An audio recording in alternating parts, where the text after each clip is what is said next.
Last thing for you, because I have to obviously bring up Giannis on every podcast that I do. Um, I was listening to Bill Simmons talk about potential Giannis deals this week, and he floated this idea of Giannis uh, being traded effectively straight up for Evan Mobley. I was tweeting a little bit about it on Tuesday. Bobby Marks, my good friend over at ESPN, shut down the dream of a Giannis Mobley talk because the CBA doesn't allow it. Second apron team that Cleveland is.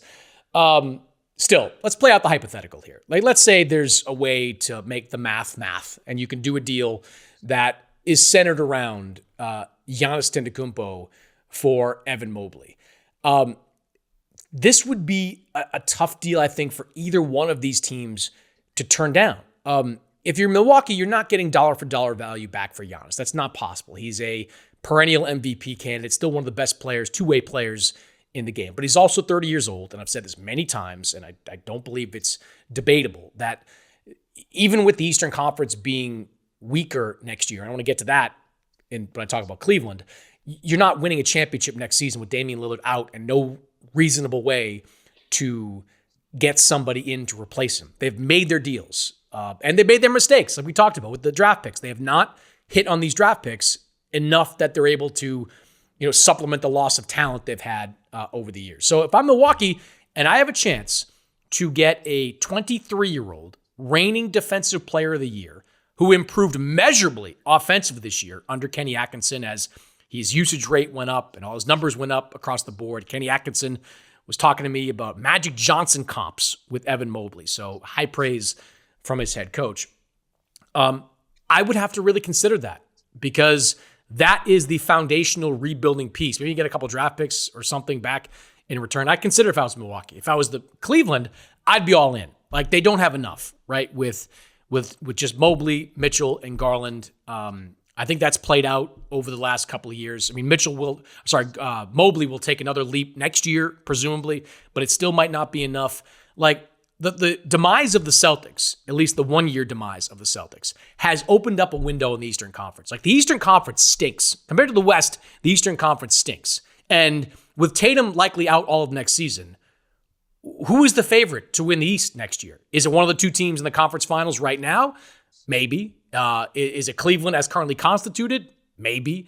Does Orlando make a move to jump? There's just a lot of things that could happen where, one deal could push you over the edge. If I'm Cleveland and I've got Mitchell in his prime, Garland just hitting his prime, basically, if I had the opportunity to go and get Giannis, to add him to that mix, I would do it. Because a big three of Giannis, Mitchell, Garland, that's enough to win you the Eastern Conference. Maybe it's not enough to win you a championship because whoever comes out of the West is probably going to be a beast.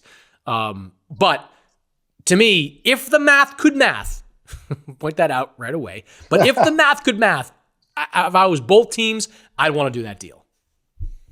Yeah, Chris, we're not Bobby Marks, so it depends on how the math works, but it's a no-brainer. Now, to be clear, because I know that this has been a source of many discussions, especially in the last few podcasts. Do you trade Giannis?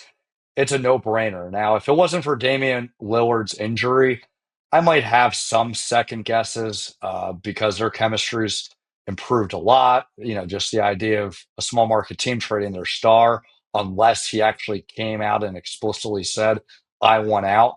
But because Damian Lillard's injury is such a heavy cloud for next season, they got to do it whether Giannis asks for a trade or not, because they've already sniffed three consecutive first-round exits. They're not going to go anywhere repeating the same formula. So cut your losses now. You're not going to get an equal value deal because you probably won't with any superstar trade. But what's the alternative? Just running around the hamster wheel, going nowhere?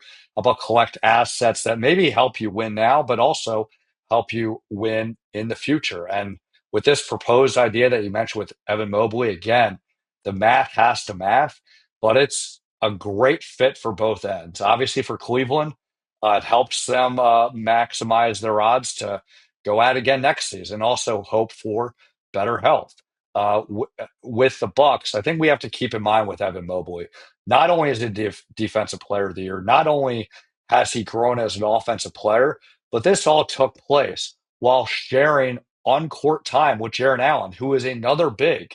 He showed in today's NBA that it's okay to play with another big because he can complement that big skill set. Jared Allen's obviously more of a defensive guru than offensive scorer, but he was able to play off of him. So as it pertains to his fit with Brook Lopez, it would be a seamless fit, whether or not he's on the same roster or if they get another big.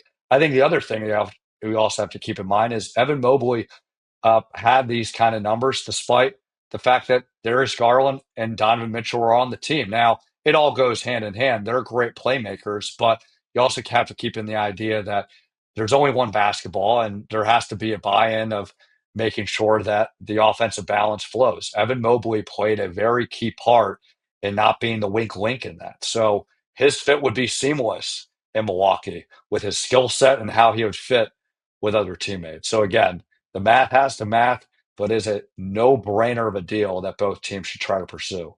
Yep, I agree. And because of the CBA, it's probably never going to happen. So that'll go into the Blame it on the hypothetical second apron. hypothetical trade waste bin.